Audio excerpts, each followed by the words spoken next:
My name is Jeremy Gastel. Most people call me Buck. I am the Baler shop service writer. Prior to doing that, I was the parts guy in the Baler shop for roughly 2 years.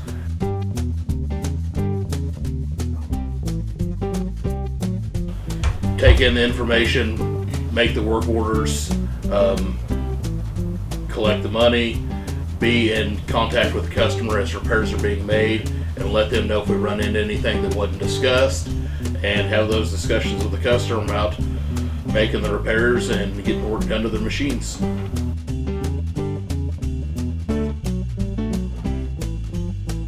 Check the baler over, check the chains. You know, the chains need shortened. You might pull the belts out.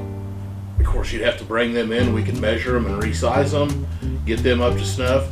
While you have the belts out, you can spin the rollers, check the bearings yourself. Visual maintenance, check the pickup attachments, see how many stripper guards are bent, how many teeth you're actually missing. Maybe some cam followers on the pickup bars are bad. Just visually check that baler over and go through it to try to avoid those breakdowns when you're trying to beat the rain, when you don't want to be broke down.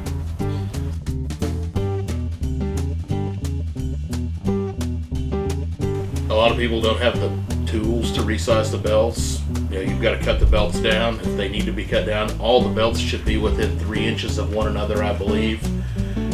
We will cut them down. They'll be pretty well the same length, you know, within a 1/4 inch probably. Put new lacings and pins in there. Like I said, while the belts are out, you can turn all those rollers and check the bearings. If you got something that sounds noisy or feels rough, probably needs some bearings replaced. If you don't feel comfortable looking at it, you can bring it in and we can make an estimate, and then you can come back in the shop when I make the estimate, and we'll go around the baler with you and show it all to you before we work on it and have that discussion of what you want to do and what you want to fix.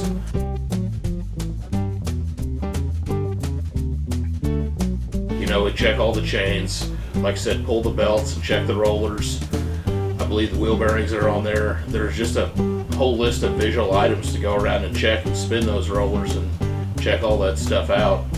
While we were making, you know, what we find, we write down and make a list of repairs, and then build a quote from labor and cost of parts, see what it's going to cost to fix that baler and get it in shape for season.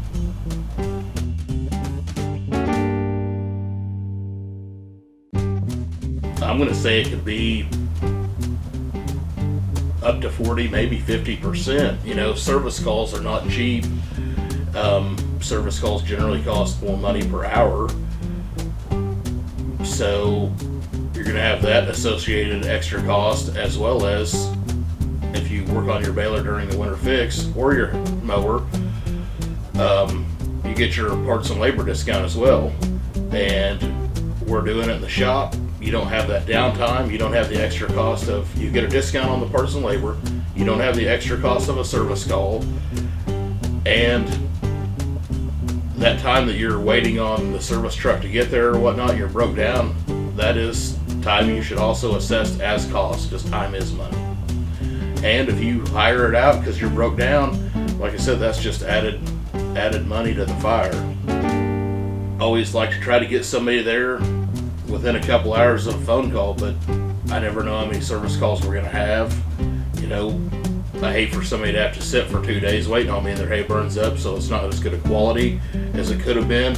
Or you're hiring it out, paying the neighbor to come do it, or begging somebody to come do it, and then you're just out more money on top of paying for the repairs.